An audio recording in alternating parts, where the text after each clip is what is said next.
Engkau menguji hati manusia dan mengenal batin kami. Kepadamu ya Tuhan Yesus kami datang apa adanya. Tidak ada selubung, tidak sembunyikan apa-apa.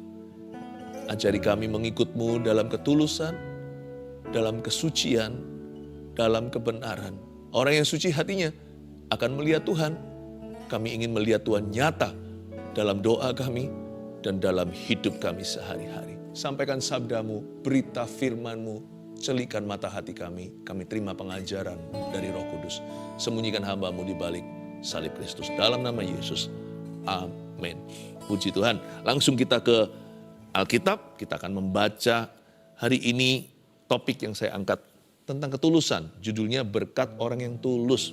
Ya, tulus itu bukan kelemahan. Tulus itu kekuatan. Berkat orang yang tulus itu apa? Yang pasti orang tulus itu dibela sama Yesus. Rut pasal 4 ayat 1-10, sebuah cerita nenek moyang Yesus, yaitu Rut dan Boas. Rut seorang janda muda, ditinggal mati suami. Zaman itu di Israel ada sebuah custom atau sebuah tradisi, itu ditulis di hukum Taurat, bahwa siapa yang mati, jandanya harus ditebus oleh sanak saudara. Tentunya kerabat yang single, yang harus menikah dengan wanita yang ditinggalkan oleh suaminya. Suami yang adalah kerabatnya. Paham maksud saya ya? Jadi misalkan kalau ada satu orang meninggal, dia meninggalkan istrinya. Lalu habis itu dia punya saudara yang belum menikah. Saudara yang belum menikah itu otomatis jodohnya. Rut menjadi istri Boas. Ayat 1-10, Boas telah pergi ke pintu gerbang dan duduk di sana. Kebetulan lewatlah penebus yang disebutkan Boas itu. Lalu berkatalah Boas, "Hai saudara, datanglah dahulu kemari, duduklah di sini." Maka datanglah ia lalu duduk. Kemudian dipilihnyalah 10 orang daripada para tua-tua kota itu. Dan berkata, "Duduklah kamu di sini," maka duduklah mereka. Lalu berkatalah ia atau Boas kepada penebus itu, "Tanah milik kepunyaan saudara kita Elimelek hendak dijual oleh Naomi yang telah pulang dari daerah Moab. Jadi pikirku baik juga hal itu kusampaikan kepadamu sebagai berikut. Belilah tanah ini di depan orang-orang yang duduk di sini dan di depan para tua bangsa kita. Para tua-tua bangsa kita. Jika engkau mau menebusnya, tebuslah. Tapi jika engkau tidak mau menebusnya, beritahukanlah kepadaku, supaya aku tahu, sebab tidak ada orang yang dapat menebusnya, kecuali engkau dan sesudah engkau, aku." Lalu berkatalah ia, "Aku akan menebusnya." Tetapi kata Boas, "Pada waktu engkau membeli tanah itu dari tangan Naomi, engkau memperoleh Rut juga, perempuan Moab, istri orang yang telah mati itu, untuk menegakkan nama orang itu di atas milik pusakanya." Lalu berkatalah penebus itu, "Jika demikian, aku ini tidak dapat menebusnya, sebab aku akan merusakkan milik pusakaku sendiri. Aku mengharap engkau menebus apa yang seharusnya aku tebus, sebab aku tidak dapat menebusnya." Berhenti dulu sampai ayat 6, sebelum kita nanti baca sampai ayat 10. Saya jelaskan dulu satu persatu. Rut menjadi istri Boas, seperti yang saya katakan tadi, Rut dan Naomi, ini adalah mama mertua dan menantu, sama-sama ditinggal suami.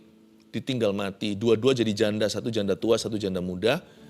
Mereka pulang kembali ke kampung halaman, yaitu di Bethlehem. Rut ini orang Moab. Rut ini bukan bangsa Israel, tapi di pasal-pasal awal, di pasal ke-1 tepatnya, Rut berkata sama Naomi, "Aku tidak mau meninggalkanmu, Mama. Allahmu adalah Allahku, umatmu adalah umatku." Di situ Rut membuat sebuah komitmen kepada Tuhan Allah Israel. Pulanglah mereka, lalu singkat cerita mereka ketemu sama Boas. Rut waktu memungut bulir-bulir jelai, minta kemurahan dari ladang orang, dapat lowongan pekerjaan dengan bayaran pas-pasan. Rut membawa pulang jelai itu sebagai rantangan untuk mama mertuanya makan. Tapi ternyata ladang itu milik Boas. Boas itu sang penebus, seperti saya katakan tadi. Karena Rut itu dulu suaminya namanya Mahlon. Mahlon dan Kilion itu kedua anak Naomi. Dua-dua mati. Tapi Rut akhirnya ikut. Dan Rut ini meninggal dunia, maka kerabat Mahlon harus menebus dia. Di sini ada satu bujangan namanya Boas. Jauh lebih tua, orang kaya. Orang kaya di Bethlehem. Dan Boas ini berniat hati untuk menebus Rut. Boas jatuh cinta sama Rut. Bukan karena parasnya, elok rupanya. Rut itu menurut saya nggak terlalu cantik gimana, karena Alkitab tidak pernah menyebut tampangnya.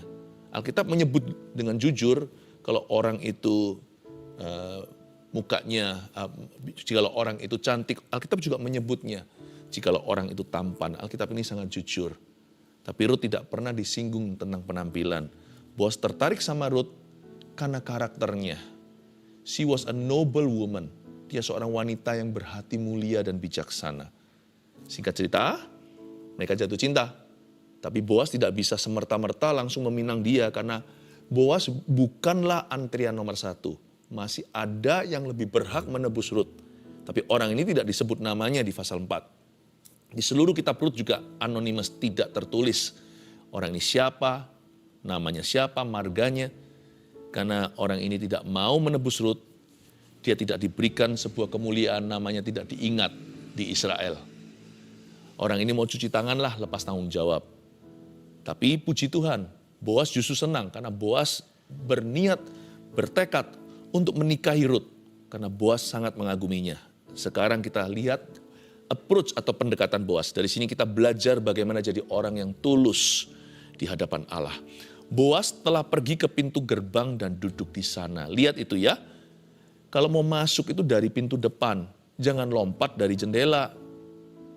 Karena yang lompat lewat jendela itu pencuri, itu perampok.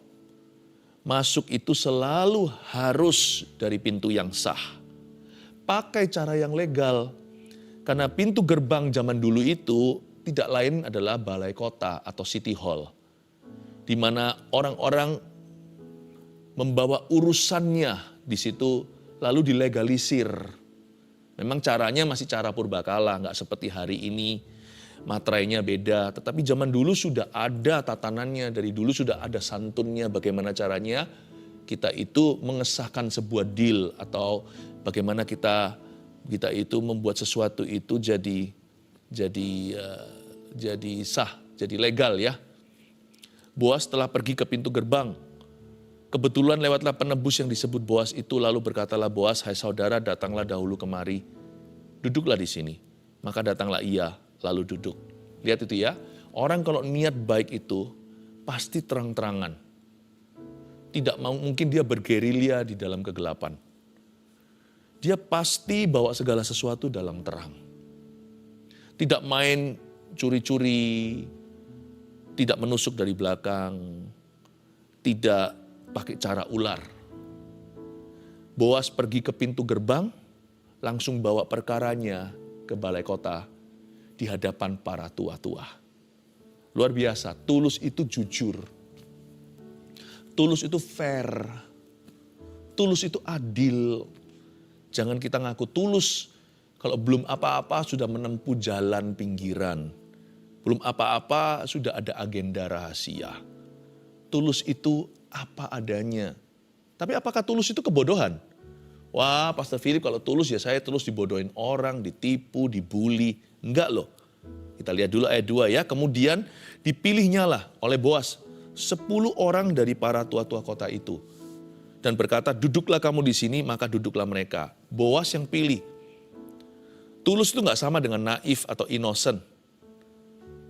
Boaz di sini mempersiapkan legalitasnya. Dia pilih notaris dan harus ada notulennya di depan para notaris yang sah. Boaz tidak gampang dibohongin. Dan dia tidak ada niat untuk membohongi siapa-siapa. Makanya itu Boaz di sini mempersiapkan semua papernya. Semua sertifikat, semua surat-surat. Dipilihnya 10 orang dari para tua-tua kota itu. Due diligence. Atau apa yang merupakan PR kita. Apa yang harus kita siapkan ya kita siapkan. Orang tulus itu gak mudah ditipu. Kalau dia terus terang, dia juga berharap orang lain terus terang juga. Orang tulus itu gak gampang diajak kong kali kong begitu, atau diajak untuk berbisik-bisik. Jangan jadi orang tulus yang dibodohi, itu bukan orang tulus, itu orang bodoh. Menurut saya dari Alkitab yang saya baca, waktu saya pelajari tentang Boaz, orang ini tulus nenek moyang Yesus, tapi orang ini pintar. dia juga cerdik. Dia pastikan semua yang dia lakukan ini ada landasannya, ada dasarnya. Dia panggil 10 orang dari para tua-tua kota, pasti yang terbaik notaris waktu itu. Dia siapkan semua di depan. Ada saksinya, ada tanda tangan, ada meterainya. Lalu berkatalah ia kepada penebus itu, ayat 3. Tanah milik kepunyaan saudara kita Elimelek hendak dijual oleh Naomi yang telah pulang dari daerah Moab. Naomi dan mendiang suami dulu itu asal Bethlehem. 10 tahun lalu mereka itu pindah ke Moab gara-gara kelaparan. Waktu ada satu musibah melanda negeri mereka dan kota kesayangan, mereka memilih untuk lari. Mereka lari dari rencana Allah. Jangan membuat keputusan berdasarkan ketakutan. Jangan lihat keadaan, tapi tanya Tuhan. Buat keputusan apapun itu harus berlandaskan iman dan janji Allah. Tapi singkat cerita, Elimelek mati, Naomi jadi janda. Lalu habis itu dengan Ruth, dia pulang ke kampung halaman. Dan waktu dia pulang itu, Naomi hendak menjual tanahnya. Karena sebagai janda dia tidak punya kuasa apa-apa. Dan dia butuh sangat-sangat desperate sekali. Dia sangat-sangat putus asa membutuhkan penghidupan sehari-hari. Bagi Naomi, yang penting sekarang adalah survival atau bertahan. Makanya itu dia mau jual. Di Israel, semua surat-surat itu adalah milik setiap klan atau setiap keluarga. Jadi kalau ada jual beli itu hanyalah suratnya itu hanyalah HGB, hak guna bangunan. Tidak ada surat hak milik. Jadi misalnya kalau ada keluarga A jatuh miskin, saya beli karena saya mampu. Tapi karena keluarga itu, tanah itu adalah warisan bagi that family. Untuk keluarga itu. Maka saya bisa membelinya, 49 tahun saya bisa tahan. Tapi setelah itu Yobel, ya, Jubilee year, tahun Yobel itu tahun 50 harus kembali lagi kepada pemiliknya yang sah. Saya hanya bisa menggunakan itu maksimal 49. Tahun ke-50 harus balik ke family itu. Nah, waktu itu Naomi hendak menjual tanahnya karena dia butuh uang. 10 tahun lalu mereka orang kaya lama, waktu mereka pulang ke Bethlehem, mereka orang miskin baru. Zaman dulu, wanita itu tidak punya emansipasi. Jadi zaman sekarang itu jauh lebih, zaman sekarang enak. Tapi waktu itu di saat Ruth dan Naomi hidup, janda otomatis tidak punya hak apa-apa. Makanya mereka perlu menyambung kehidupan. Jadi tanah ini mau dijual nih ceritanya. Ayat 4. Kalau kita jadi Boas pasti kita serobot. Tapi Boas itu tulus dia. Jadi pikirku, dia ngomong gini sama sang penebus satunya yang no name ini. Baik juga hal itu kusampaikan kepadamu. Sebagai berikut, belilah tanah itu di depan orang-orang yang duduk di sini. Dan di depan para tua-tua bangsa kita. Lebih baik kamu membelinya gitu maksudnya. Daripada nanti tanah itu jatuh ke keluarga lain, lalu gak bisa lagi diklaim 49 tahun kemudian. Mendingan dia jatuh, tetap aja dibeli oleh seseorang yang berhak menebusnya. Supaya tanah ini gak hilang. Dia gak hilang, tetap pada Naomi, tetap pada Ruth. Mau gak kamu beli tanah ini? Jika engkau mau menebusnya, tebuslah. Karena kamu penebus yang sah. Tetapi jika engkau tidak mau menebusnya, beritahukanlah kepadaku. Supaya aku tahu, sebab tidak ada orang yang dapat menebusnya, kecuali engkau. Misalkan, Boas ini second cousin. Ya, kalau dihitung dari kerabat itu mungkin dia masih sepupu. Tapi yang ini sepupu kedua. Jadi sepupunya sepupu itu kan sepupu kedua. Oh iya, dia adalah saudara sepupunya saudara sepupuku. Mana lebih dekat dengan saudara sepupu langsung? Nah, penebus ini saudara sepupu langsung. Sedangkan Boas masih sepupunya sepupu. Makanya Boas berkata, jadi pikirku, lebih baik aku sampaikan kepadamu. Boas itu tahu diri. Ini kalau bukan karena dia tulus, dia pasti udah sikat. Apalagi udah jatuh cinta. Apalagi dia sudah senang sama Ruth. Apalagi di sini ada tanah murah-murah dijual, ya kan? Wah, zaman sekarang bisa aja sengketa. Bisa aja direkayasa. Supaya akhirnya tanah itu direbut dari tangan seseorang yang lemah dan tak berdaya. Boas gak gitu tuh. Dia fair sama orang. Ini orang kaya, koneksinya banyak. Bisa aja dia di belakang layar, dia atur bagaimana supaya tanah itu akhirnya dia yang klaim. Dibeli murah-murah kan untung di depan. Apalagi kalau dia jatuh cinta sama sang wanita. Wah, baik itu merebut cinta maupun merebut properti. Boas tidak semena-mena. Dia tahu diri karena dia orang yang takut akan Allah. Dia nggak serobot.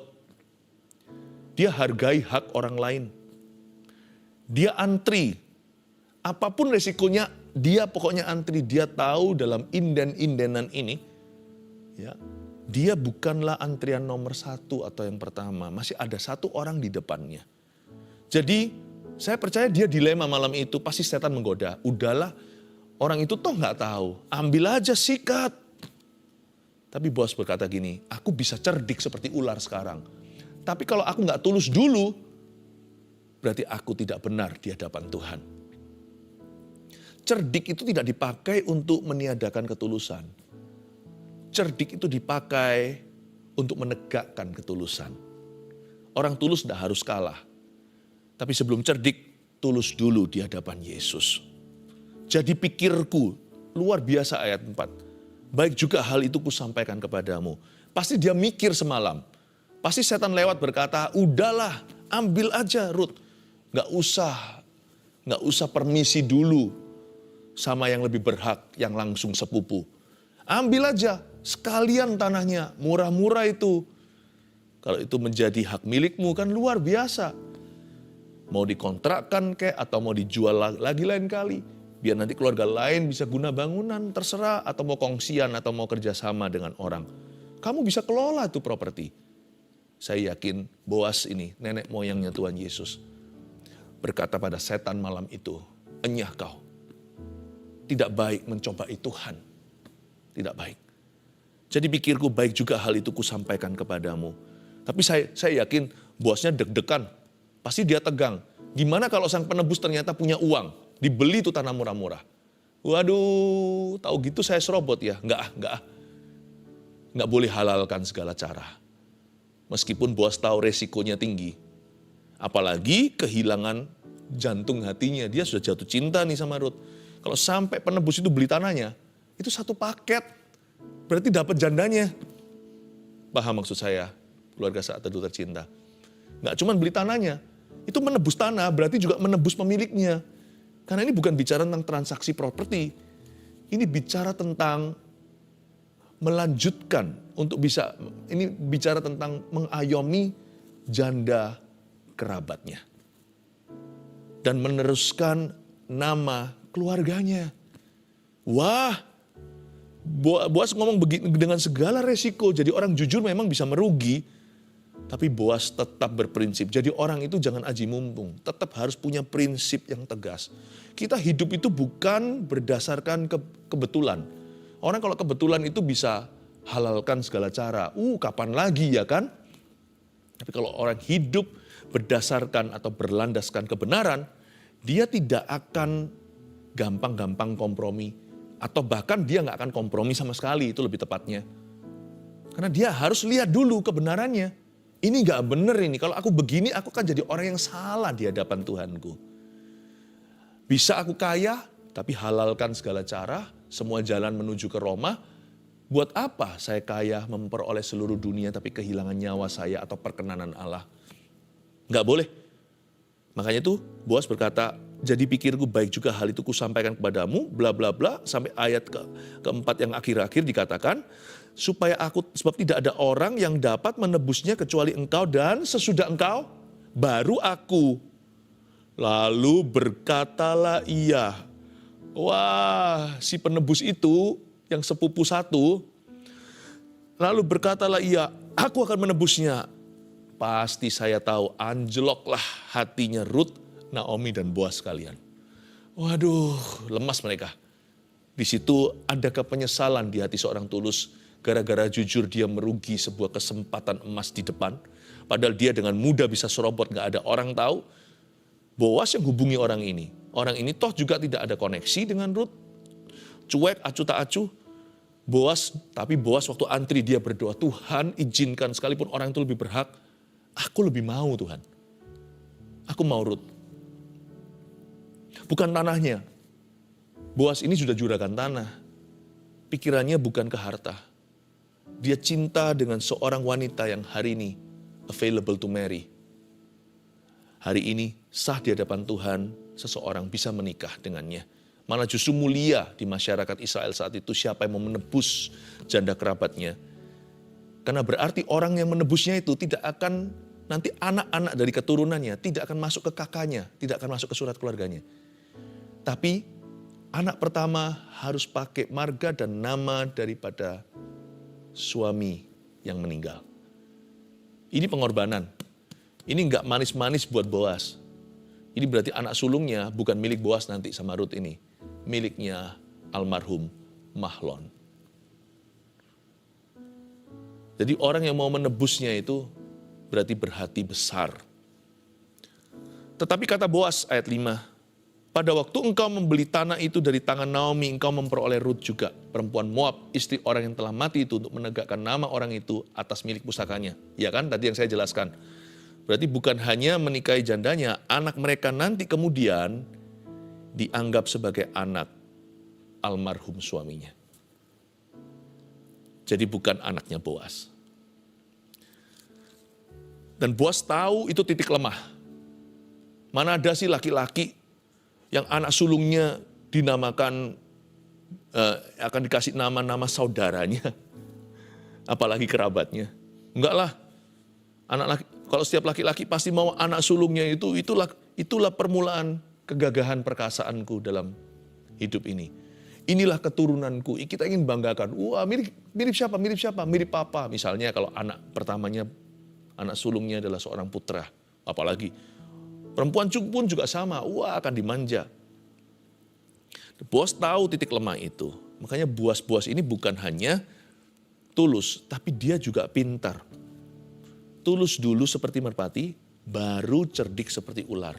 Boas tahu kalau pria ini gak cinta sama Rut, gak akan mau.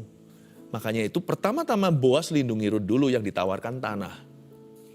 Dia lihat dulu siapa tahu di titik ini sudah menolak. Kalau gitu aman ya kan? Dia bilang, gak mau ah, aku sudah, atau gak punya uang mungkin. Gak punya dana. Beres sudah, oke, kalau gitu aku aja. Pertama-tama ditawarkan tanahnya, supaya perasaan perempuan jangan terluka. Bayangin kalau ditolak. Tapi waktu ini udah gak mempan, dia berkata aku akan menebusnya. Wah, Boas tetap tidak menyerah. Boas berkata, kalau gitu gini ya, kamu perlu tahu ya bro, gitu ya kira-kira bahasanya. Waktu kamu beli tanah ini ada satu janda, ada dua malahan. Naomi sebenarnya yang berhak, tapi Naomi udah tua, gak akan menikah lagi. Tapi janda keduanya, yaitu Rut, harus dipinang sekaligus atau sekalian sebagai istri. Kita boleh berkata aneh itu kebudayaannya, tapi memang setiap negara ada kebudayaan. Apalagi ini di zaman-zaman dulu, itu tradisi yang memang menjadi kenyataan. Jadi Boas di sini berkata, strategi pertama ditawarkan tanah, strategi kedua dia jujur beritahu, tapi cerdik dalam penekanannya. Dia berkata, gini ya, sekalian istrinya ya, berarti kamu harus pinang.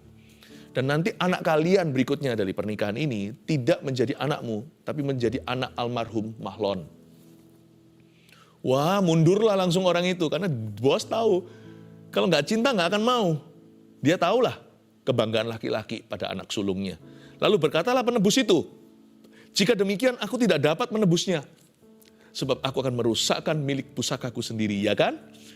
Aku mengharap engkau menebus apa yang seharusnya aku tebus, sebab aku tidak dapat menebusnya. Lihat itu, cerdik setelah tulus. Tapi tetap Boas jujur, dia tidak memanipulasi, dia tidak mempermainkan orang. Boas ngomong apa adanya, dia jujur, tapi lihat smart penekanannya. Dan Boas tahu titik-titik di mana itu merupakan celah di hati orang yang gak cinta. Dia tekan tombol-tombol itu membuat orang itu berpikir, aku gak mau. Boas tidak manipulate people, tidak memanipulasi. Tapi Boas itu mengerti apa yang di hati laki-laki. Luar biasa loh. Menurut saya Boas ini seorang negosiator yang begini. Dia itu mengerti bagaimana lika-liku, kisi-kisi dalam sebuah negosiasi. Dari sini saya mendapatkan sebuah penghiburan. Dahulu kala Saya hampir percaya ketika semua orang berkata, kamu jangan terlalu tulus, jangan terlalu jujur. Nanti kamu akan selalu dikalahkan. Ternyata enggak. Ternyata enggak. Tulus itu pintar. Ya. Tapi hati-hati, tidak semua cerdik itu tulus. Malahan kebanyakan cerdik itu hanya ular. Nah itu jangan. Karena kita adalah keturunan Tuhan, bukan keturunan ular beludak. Dan juga selain itu di ayat 6 tadi kan akhirnya enggak mau kan. Berhasil tuh. Berhasil strateginya Boas. Dari sini kita pelajari sesuatu, kalau berkat itu nggak akan lari. Kalau itu memang berkat kita nggak usah serobot. Apalagi serobot hak orang. Berkat itu nggak akan lari. Sebab hak kita dan upah kita terjamin pada Tuhan. Ayat 7. Beginilah kebiasaan dahulu di Israel dalam hal menebus dan menukar. Setiap kali orang hendak menguatkan sesuatu perkara, maka yang seorang menanggalkan kasutnya sebelah dan memberikannya kepada yang lain. Demikianlah caranya orang mensahkan perkara di Israel. Lucu ya.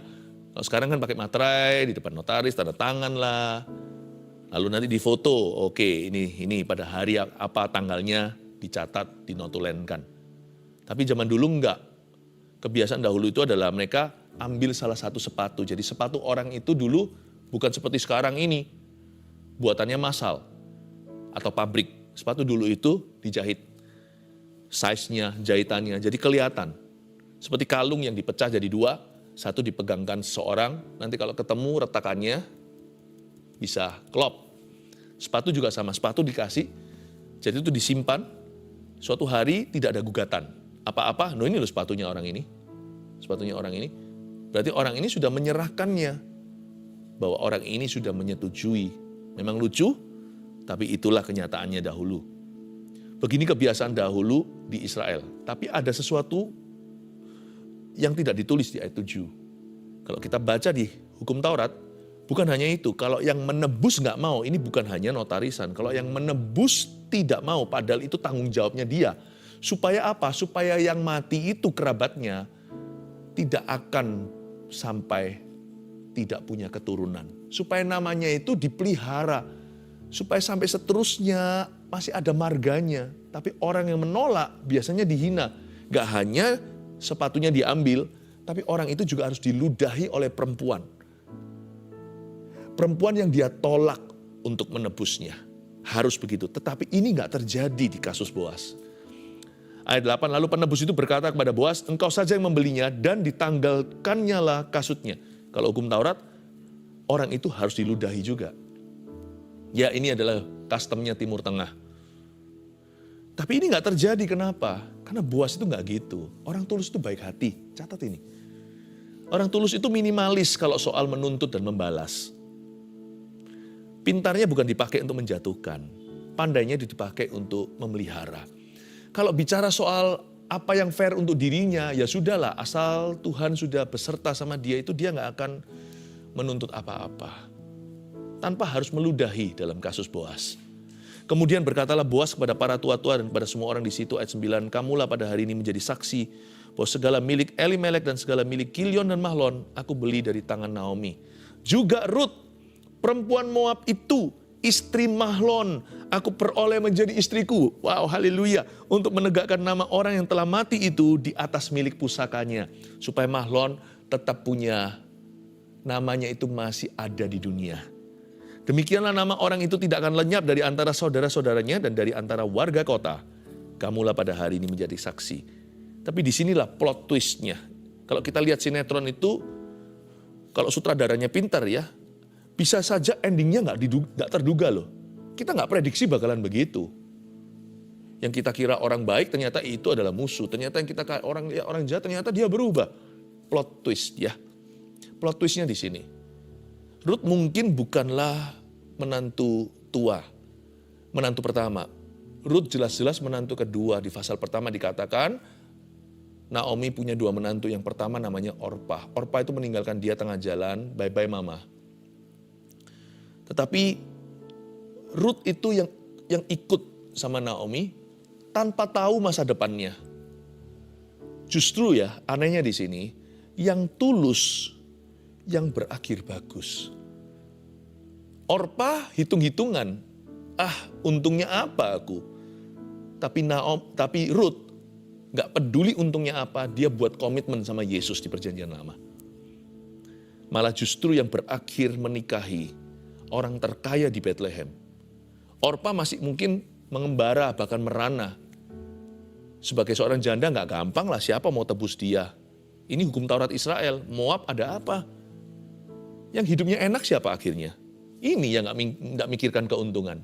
Nggak bisa ketulusan itu. Ketulusan itu nggak bisa berfungsi di hati yang mikirkan keuntungan. Atau hati yang perhitungan, nggak bisa. Ketulusan itu di hati orang yang ikhlas. Dan waktu Rut tulus, dia justru yang berakhir lebih bagus. Dia jadi istrinya konglomerat perjanjian lama di Bethlehem itu. Siapa sangka. Dia nggak pernah loh kepingin harta. Rut itu nggak pernah gitu. Kalau Anda baca, saya baca semua kitab Rut ini, saya kagum sama dia. Makan pun dia nggak makan sampai seperti orang yang nggak pernah makan gitu, kasih buffet mahal. Enggak, dia makan secukupnya lalu dia sisakan ini untuk mama saya. Sampai bosnya itu terharu, siapa orang ini ya, dikasih takar jelai bawa pulang ke rumah. Bawa pulang ke rumah itu literan gandum. Mamanya sampai kaget, dari mana kamu? Kok bisa dapat segini? Lihat itu, orang yang gak perhitungan, Tuhan gak perhitungan sama dia. 3 poin ini, catatlah pelajaran dari khotbah hari ini, berkat orang yang tulus. Nomor 1, jangan menyerobot hak atau berkat orang lain. Ya, ingat, jangan, orang Kristen tidak boleh jadi batu sandungan. Orang Kristen harus jujur. 2, jadilah orang yang tulus namun punya strategi yang bagus. Punya strategi bagus. Siapa bilang tulus itu bodoh? Tulus itu lugu. Tulus bukan lugu. Ini orang pinter sekali. Tapi berpendirian dan berprinsip kebenaran. Wow, saya berdoa semua keluarga Saat Teduh tulus seperti merpati. Lalu cerdik seperti ular juga. 3, orang yang tulus kepada Tuhan tidak akan dirugikan. Katakan amin. Puji Tuhan. Ini bukan kelemahan untuk mengatakan gini, hari-hari ini jarang orang bermimpi untuk jadi orang baik. Hamba minta ya Tuhan Yesus, keluarga Saat Teduh satu-satu dan jemaat Gereja Mawar Sharon, murid-murid Yesus ini, semua berhati Yesus dan berhati-hati. Akan menjaga hati dengan segala waspada, berikan ketulusan ya Bapa. Sekarang keluarga Saat Teduh Anda bisa naikkan permohonan Anda dengan tulus saja. Nggak perlu imannya itu keras, nggak perlu imannya sempurna. Percayalah, tulus itu didengar Yesus, tulus saja. Tuliskan semua permohonan doa seperti biasanya di live chat atau di komentar. Tuhan mendengarkan dan Tuhan Yesus membacanya. Dan sekarang ada yang menuliskan, ada yang sudah ulurkan tangan ke depan. Saya akan tumbang tangan. Terima kasih Tuhan. I speak healing in Jesus' name. Aku ucapkan kesembuhan di dalam nama Yesus Kristus. Hamba minta ya Tuhan Yesus, tangan Tuhan yang gak kelihatan berlubang paku itu tidak kurang panjang. Sekarang sampai ke rumah-rumah atau dimanapun keluarga Saat Teduh berada. Jamahlah yang sakit, sembuhkan mereka. Dan mereka yang bermasalah ya Tuhan Yesus, beri jalan keluar dalam permasalahan mereka. Hamba percaya ya Tuhan dengan iman, Tuhan bekerja sekarang. Roh Kudus mengalirlah tanpa batas waktu, tanpa batas tempat. Dalam nama Yesus, Anda bisa turunkan tangan. Roh Kudus katakan ini ada seorang wanita yang payudaranya tidak jadi diamputasi. Ibu, Anda sembuh. Sekarang Anda sembuh. Dalam nama Yesus, aku tengking kanker itu. Dan saya tergerak untuk mendoakan orang-orang yang ingin punya keturunan. Kalau itu Anda imani ya. Saya akan berdoa, tangkap dengan iman, amini untuk Anda. Bapa, bukakan jalan, baik mereka yang menunggu baru atau mereka menunggu lama. Hamba berdoa tidak ada yang mustahil dalam nama Yesus. Beri mereka keturunan yang mereka nanti. Beri mereka anak, putra yang mereka telah tunggu-tunggu. Dalam nama Yesus, baik itu mungkin kemustahilannya dari sisi pria atau dari wanitanya. Indung telur atau sperma. Hamba ucapkan, deklarasikan kesembuhan atas tubuhnya. Terimalah dengan iman dalam nama Yesus Kristus. Siap-siap menyampaikan kesaksian Anda. Sebab mulai hari ini, banyak pasangan-pasangan yang sudah menanti keturunan akan positif hamil. Congratulations, selamat. Jadikan aku indah Tuhan. Mari kita angkat tangan. Terimalah berkat dari Tuhan Yesus tercinta. Dari Allah Bapa, Allah Putra, Allah Roh Kudus yang menyertaimu senantiasa. Kudus, kuduslah Tuhan. tuluslah hati kita. Dalam nama Yesus, haleluya. Amin.